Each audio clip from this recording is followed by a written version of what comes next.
Sing the wondrous love of Jesus, sing His mercy and His grace.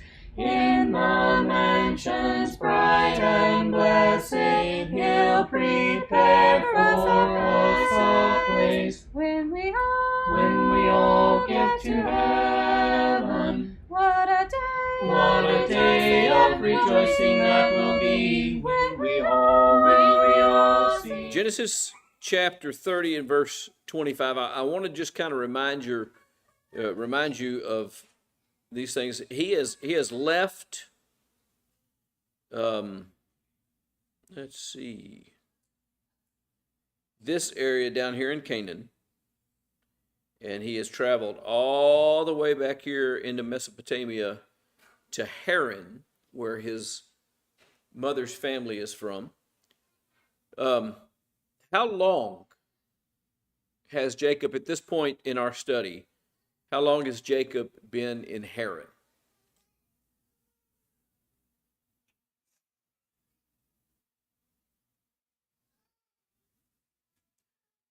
I'll go ahead and tell you because we're not quite to the exact marker, but at this point, about 14 years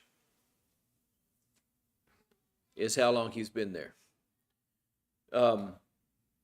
You'll recall he made the journey. He made the deal to work for 7 years, so that's half of that time.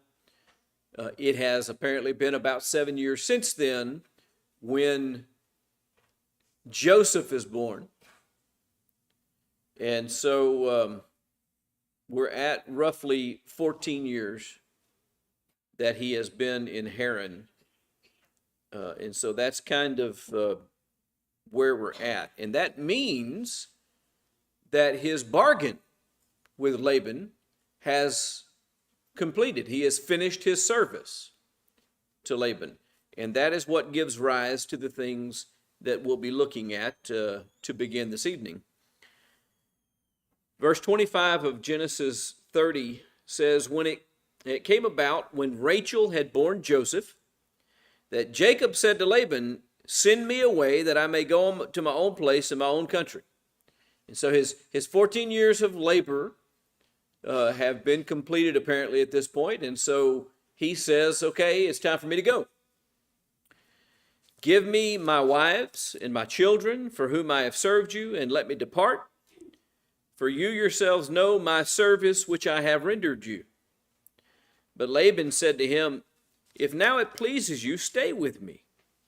I have divined that the Lord has blessed me on your account. And so he goes to him basically and says, okay, my time is up. I want all my stuff and I want to get out of here. And Laban says, not so fast. I would like you to stay. Because it is clear that you're blessed by the Lord. And I want you to continue on with me. So he says in verse 28, name your wages and I'll give it. So at this point, the relationship is changing. He's no longer serving for his daughters anymore. That has completed. He sought to leave, and Laban says, look, if you'll stay with me and continue to work for me, I will pay you for your service, and I'll even let you name your wages. Now, it tells us a couple of things. It tells us about how well Laban had prospered under his work for him. 14 years he has been working for him. He has prospered well enough.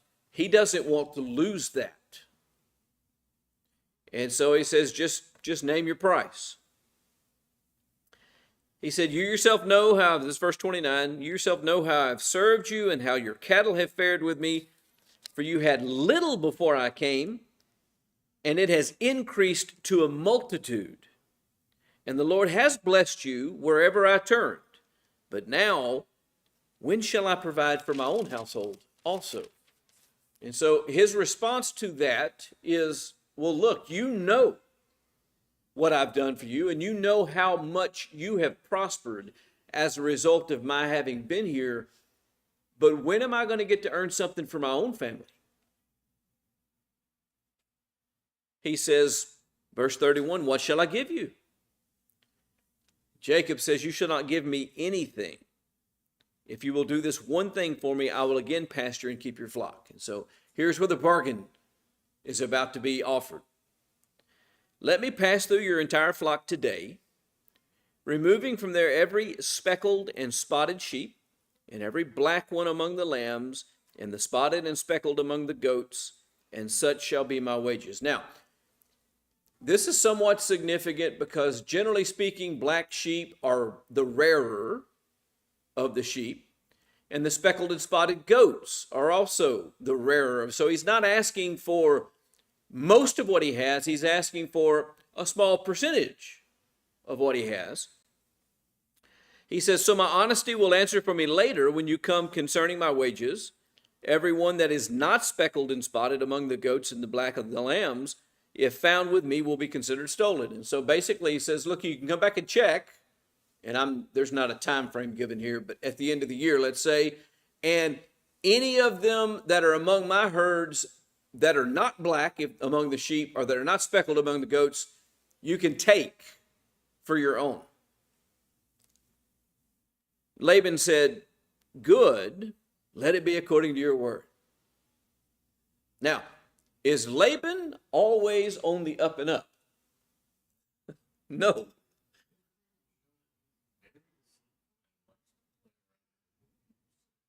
Yes, and this is not going to be any different.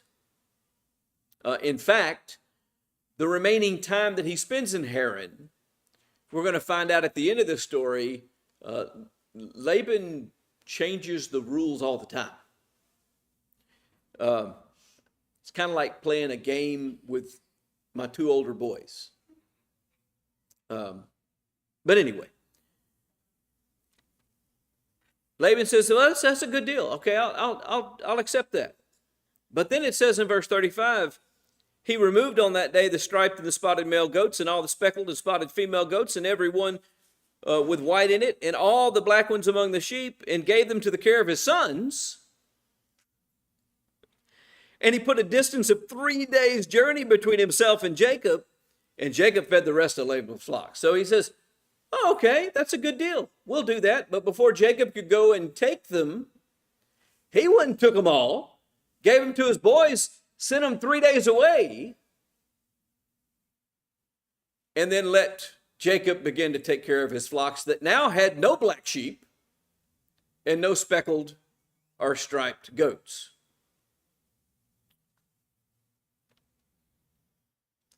Jacob took fresh rods of poplar and almond and plane trees, and peeled white stripes in them, exposing the white which was in the rods. And he set the rods which he had peeled in front of the flocks in the gutters, even in the watering troughs where the flocks came to drink. And they mated when they came to drink. So the flocks mated by the rods, and the flocks brought forth striped, speckled, and spotted. Now, I'm going to tell you, I am not educated in animal husbandry.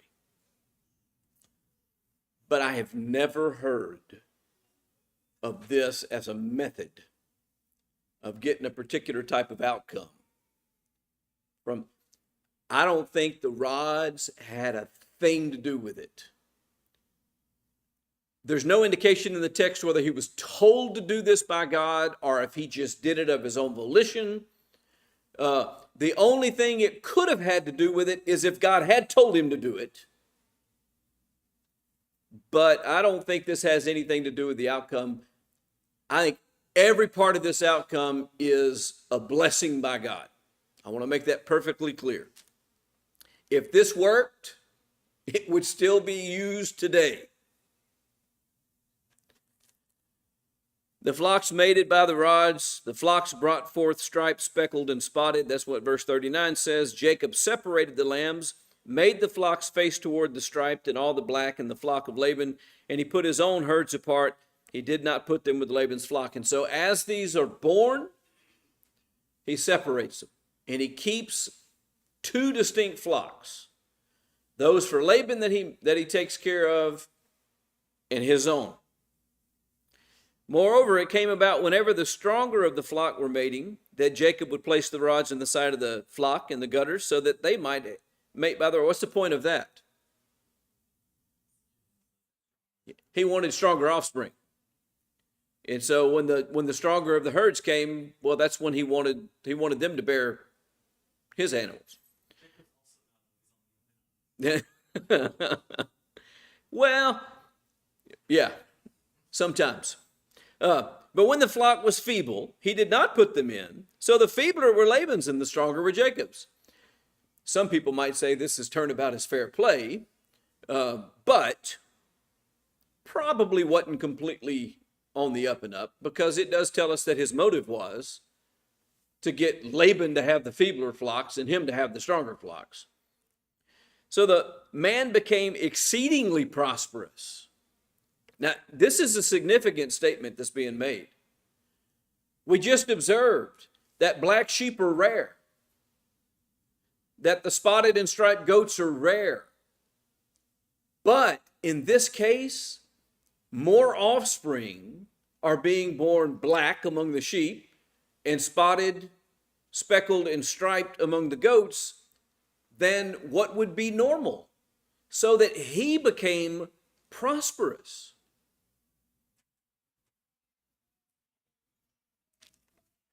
In fact, it says exceedingly prosperous. He had large flocks, female and male servants, and camels and donkeys. And so his family now is starting to be cared for. He's now gaining an advantage for himself. Now, keep in mind, he's run away from home. He didn't bring a whole lot with him. He came by himself. So this is going to be an amassing of his actual possessions for himself. Now Jacob heard the words of Laban's sons. And I think the implication there is that it was overheard. The sons were talking amongst themselves. Jacob heard them talking. Jacob has taken away all that was our father's, and from what belongs to our father, he has made all this wealth. So what is their accusation? Right. He is being malicious. He's taking advantage of our father. He's taken all the good stuff from our dad and left our dad with nothing.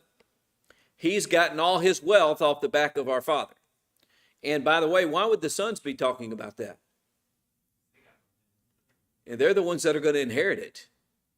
And so that's their inheritance that's dwindling away. Jacob saw the attitude of Laban. Behold, it was not friendly toward him as formerly. So when he was serving for the 14 years and not getting paid, he was friendly toward him. When things were looking good and he was prosperous, he was friendly toward him. When Jacob was prosperous and he not as much, now he's no longer friendly toward him. You've never seen an incident where that happens in human nature, right? When someone's serving you and helping you and making life better for you, you're nice to them. But then if they're not helping you anymore, you're not as nice to them. We're surrounded by that kind of stuff. That happens all the time. So much so that there's an idiom in the common English language. What have you done for me lately? Doesn't matter what you've done for me in the past. What have you done for me lately? And that's kind of what's going on here. Laban is not happy. The Lord said to Jacob, return to the land of your fathers and to your relatives, and I will be with you. So Jacob sent and called Rachel and Leah to his flock in the field and said to them, I see your father's attitude, that it is not friendly toward me as formerly, but the God of my father has been with me, and you know that I have served your father with all my strength. Yet your father has cheated me, changed my wages 10 times. However, God did not allow him to hurt me. If he spoke thus, the speckled shall be your wages, then all the flock brought forth speckled. And if he spoke thus, the striped shall be your wages, then all the flock brought forth striped. Thus God has taken away your father's livestock and given them to me. Now I'm going to stop right there and just, this is what happened. So they struck their agreement, and as Jacob prospered and Laban not so much, then he changed the terms of the agreement. Apparently unilaterally. And just said, you know what? Now your pay is going to be the speckled. So then all the livestock had speckled offspring. And he said, well, now you're going to get the striped. And so then they had striped offspring. And it went on like that. And apparently he changed it 10 times, trying constantly to stay ahead of it and have the offspring coming to him. But Jacob said, God saw fit in each case to have the offspring come to me. Whatever your father said, whatever terms he set,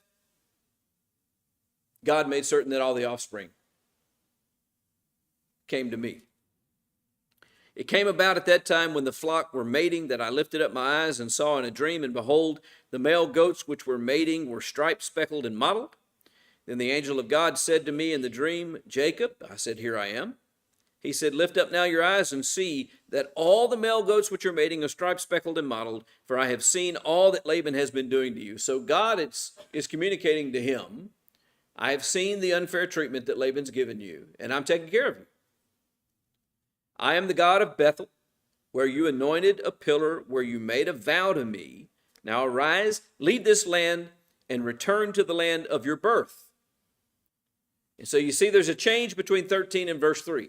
Verse 3, God says, stay here. Verse 13, he now says, okay, you need to leave. Rachel and Leah answered and said to him, do we still have any portion or inheritance in our father's house? Are we not reckoned by him as foreigners? For he has sold us and has also entirely consumed our purchase price. Surely all the wealth which God has taken away from our father belongs to us and our children. Now then, do whatever God has said to you. Now, there's some important things to note about this. This whole discourse should have been nothing but the last sentence. Do whatever God said. All of the stuff up to that tells us something about the way that these two women think. Which is what? What am I getting out of this? I don't have any inheritance in my father's house anymore. Why should I stay? We were sold by our father. By the way, to you, they left that part out when they were talking about it, but we were sold by our father. Why should we stay? Everything that our father had has been taken away and given to our children. That's Jacob's offspring. So why should we stay? So sure, whatever, if you want to go, we can leave. That's why they agree to leave, because they don't have anything to gain by staying. I wonder, I really do, if there was some monetary gain that they could have by staying, if they had some advantage to stay, if they would have said, why should we leave? I don't know. But there's a lot here that tells us that they are not 100% committed to following God. They're following God when it's convenient.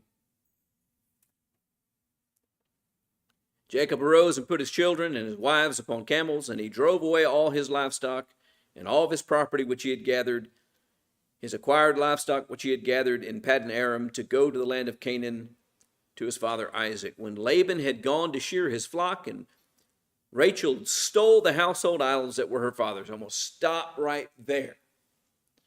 This is where we are introduced to the fact that these folks in Mesopotamia have become idolaters of one sort or another.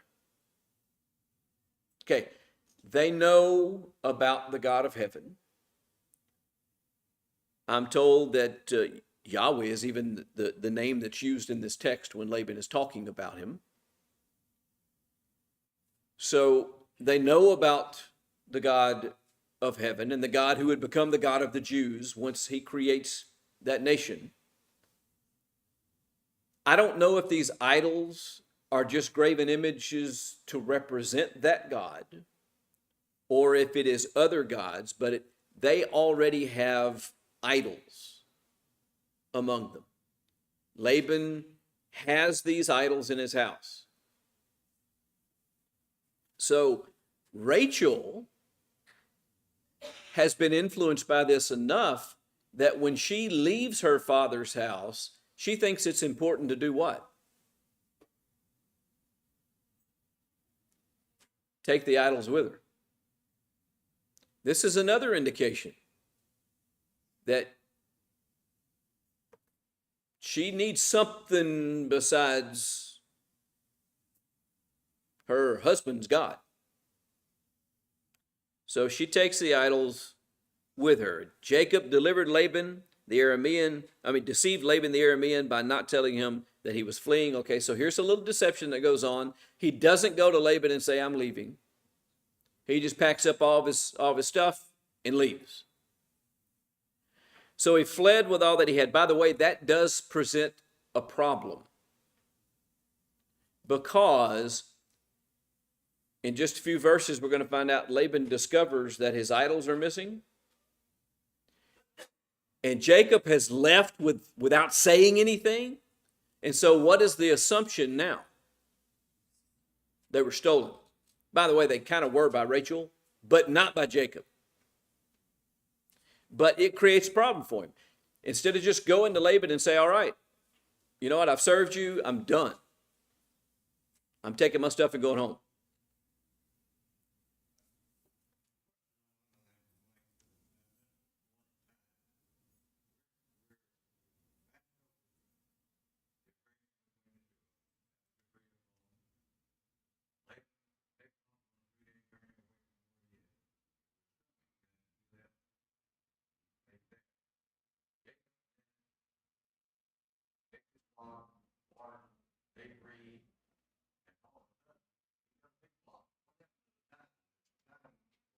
Yeah, there is. I don't know how many years or how much time it was.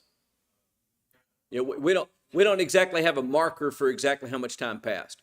There was enough time that there was enough offspring being born that Laban changed the rules, not once, not twice, not 3 times, not 4, but 10 times to try to get the off. So there is a fair amount of time that's passed.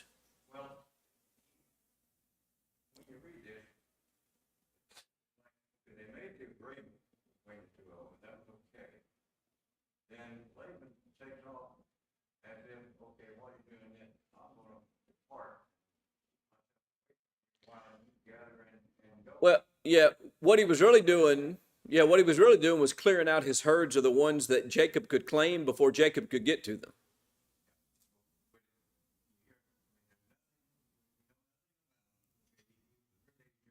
Right. Right. Exactly. He sent his sons away and hid those animals from Jacob. That's what he was trying to do.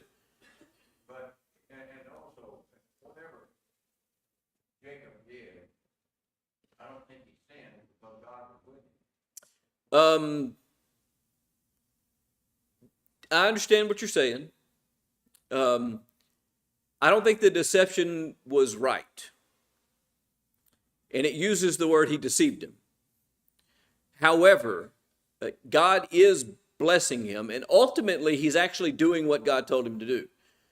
But we don't always go about what God tells us to do exactly the way God would have us to do it.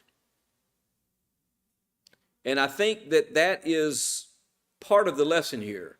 Here's the humbling part of this. Look, even the people of God,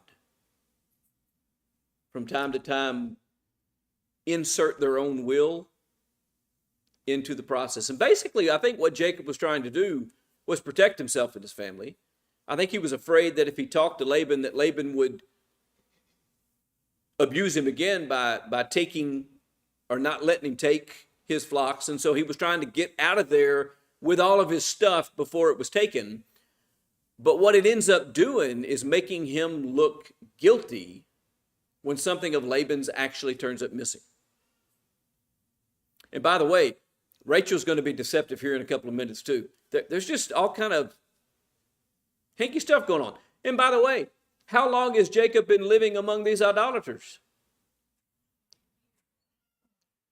over 14 years.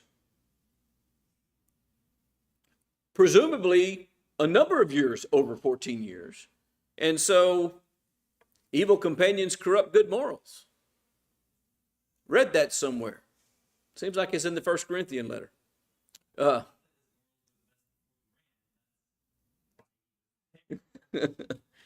So when he was just doing what God told him to do, he was doing okay. When he began to charter his own course, then it gets a little bit sketchy. And that happens. It happened with his dad as well. It happened with his grandfather at times. Abraham, no doubt, was a man of faith. But he had moments where he was not always doing it the right way, where he didn't trust God. And he thought he was going to help God. And, I'm thinking, and I don't know, I'm not going to tell you what I would do for sure if I was in this position. But I'm thinking if God came to me and said, okay, I've been watching over you, I've been protecting you. The reason that you have what you have is because I've given it to you. Now I want you to leave. I think I would have trusted God to preserve it and not taken it onto myself to try to preserve it, which is kind of what he did by sneaking off from Laban. I mean, he was under contract with Laban. When you're under contract with someone, you at least ought to do what? Yeah, you have an obligation. I mean, the current employment contracts that we have in our society generally require what? 2 weeks notice. And that gives them time to respond and take care of everything and work everything out, and accounts get to be settled, and they find somebody to take your place and do all that kind of stuff. He did not afford him that respect. He just disappeared one day. So Laban gets up, it says, after he fled. It says he fled and he went over the Euphrates River and went toward Gilead.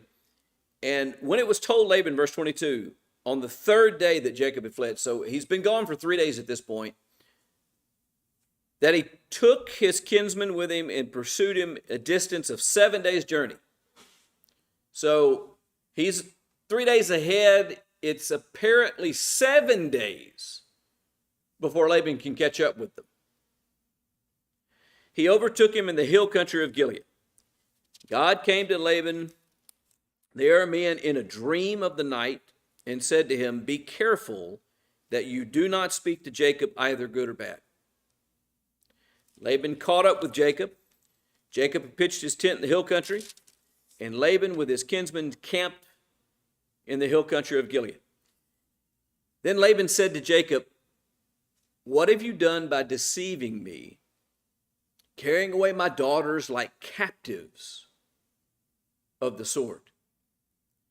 And so you get a little bit of insight into how Laban feels about this. It's not just that he left, but these are his daughters, and those children are his grandchildren. And he says, basically, you've kidnapped my family.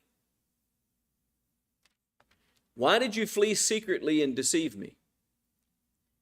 And did not tell me, so that I might have sent you away with joy and with songs and with timbrel and with lyre. Now, I don't know if he'd have really done that, but he basically says, look, you could have just told me and I gave you a proper send-off.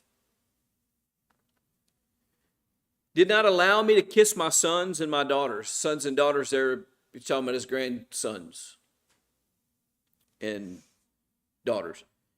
Now you have done foolishly. It is in my power to do you harm, but the God of your father, and this is the other thing. Listen, this is important language here. He said the God of your father. He doesn't say my God. And so Laban has already shifted far enough away from God. He knew about God, but he's already shifted far enough away from God that he doesn't consider God his God. He says, your father's God. spoke to me last night saying, be careful not to speak either good or bad to Jacob. So listen, at this point, you got to give Laban credit. He's on the complete up and up about this. He expresses himself and he tells Jacob everything about the vision. And now you have indeed gone away because you longed greatly for your father's house. But why did you steal my gods? And that's a legitimate question. And Jacob answered and said to Laban, now he's going to start this answer. He's not answering, why did you steal my gods? He's answering, why I went away secretly. Because I was afraid, for I said, lest you would take your daughters from me by force. In other words, he said, I was afraid if I told you I was leaving, you'd take my family from me. You would renege and take your daughters back and take my kids back. The one with whom you find your gods shall not live. In the presence of our kinsmen, point out what is yours among my belongings and take it for yourself. This is how confident Jacob is in his honesty in the way he's done things. He says, look through all my stuff. Whatever's yours, you take it. And whoever took your gods, they deserve to die. They're going to be killed.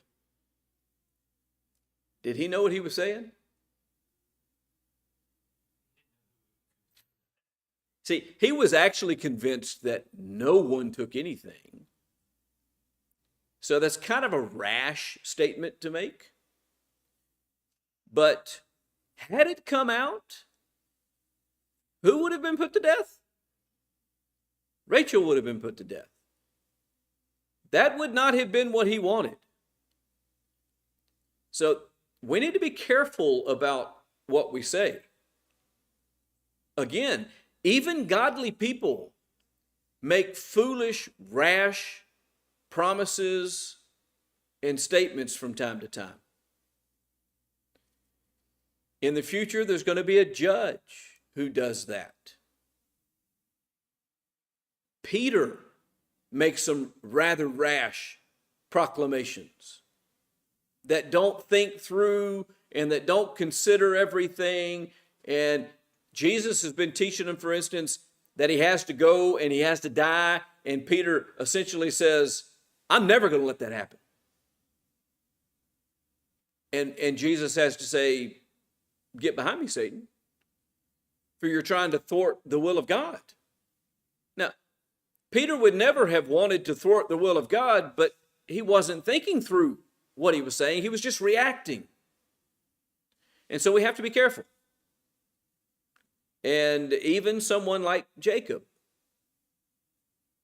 whom, as was pointed out, God was with. And all through this, God was with him. Even Jacob is making some missteps from time to time. And this is one of them. But anyway, the one with whom you find your gods, verse 32, shall not live. In the presence of our kinsmen, point out what's yours of all my belongings and take it for yourself. For Jacob did not know that Rachel had stolen them. He didn't realize what he was saying. Laban went into Jacob's tent and into Leah's tent and into the tent of the two maids, but he did not find them. Then he went out of Leah's tent and entered Rachel's tent. Now Rachel had taken the household idols, put them in the camel saddle. I'm going to stop here for a moment. Anybody know what a camel saddle looks like? I do. This is something I've actually sat on one. Camel saddles have a wooden frame. And then they have a pad that's usually leather that's stuffed that sits on top of that wooden frame. And then that's strapped to the camel. And so in my uncle's house, and he may watch the stream at some point, and so, yeah, I'm talking about you, Uncle Wayne. In my uncle's house is a camel saddle that they use as a footstool, and I have sat on that as a stool many, many, many times when I was young.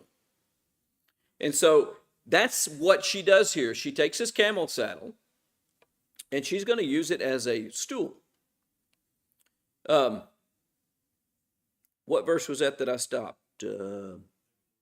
34.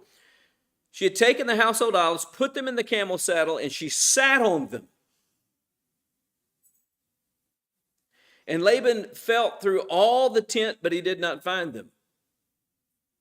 And she said to her father, let not my lord be angry that I cannot rise before you, for the manner of women is upon me. So he searched, but did not find the household idols. In other words, she deceived him. She basically said, hey, I'm in the middle of my cycle. I can't get up. And so he didn't search the saddle that she was sitting on. And he didn't find anything, and so he left. Jacob became angry and contended with Laban. Why did Jacob become angry? As he's been vindicated. This is, in his mind, righteous indignation. Jacob answered and said to Laban, what is my transgression? What is my sin that you have hotly pursued me until now? Oh, you chased me for a week. What have I done? And the answer is exactly what Laban accused you of.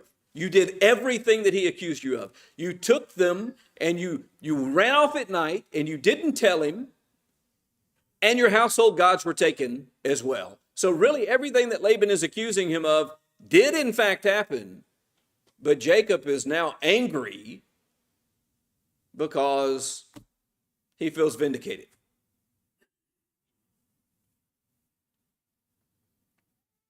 Though you have felt through all my goods, what have you found of all your household goods? Set it here before my kinsmen and your kinsmen, that they may decide between the two of us. Let's lay it all out here. Everything that you found, let's go ahead, lay it out. And let our kinsmen decide who's in the right. These 20 years I have been with you. There we get our time marker. So how long was the period between Joseph's birth and him leaving? About 6 years. So he worked for 14 years. Then he worked for 6 more years. And 20 years he spent laboring there. That's how long he lived in Mesopotamia. These 20 years I have been with you, your ewes and your female goats have not miscarried, nor have I eaten the rams of your flocks. That which was torn of beast I did not bring to you. I bore the loss of it myself. So in other words, everything that was taken, that was destroyed, all the loss, he bore the weight of the loss himself. He didn't let Laban bear that cost. You required it of my hand, whether stolen by day or stolen by night. Thus I was, by day the heat consumed me, and the frost by night, and my sleep fled from my eyes. These 20 years I have been in your house, served you 14 years for your 2 daughters and 6 years for your flock, and you changed my wages 10 times. If the God of my father, the God of Abraham, and the fear of Isaac had not been for me, surely now you would have sent me away empty-handed. God has seen my affliction and the toil of my hands, so he rendered judgment last night. Now, this is an interesting speech. But he lays it out on the line and basically tells Laban all the stuff that he has done wrong. And he says, you want to know what? What's happened here? God's made it all right. Laban answered and said to Jacob, the daughters are my daughters, and the children are my children, and the flocks are my flocks, and all that you see is mine. No, not exactly. But what can I do this day to these my daughters or to their children whom they have borne? So he basically says, look, everything you have is mine. But what can I do about it? So now come, let us make a covenant, you and I, and let it be a witness between you and me.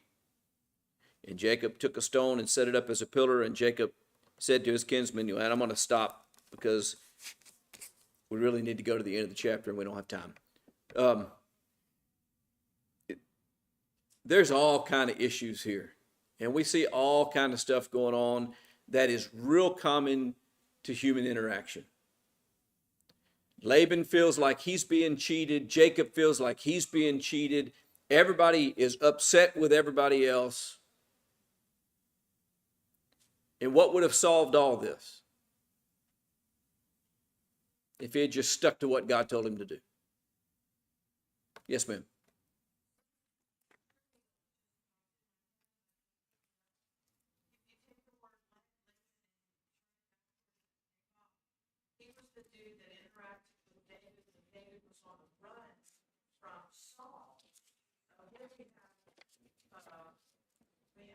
Jacob running from Laban, and then David was running from Saul, and then the guy with the name backwards is Jacob. All their names are strange to me.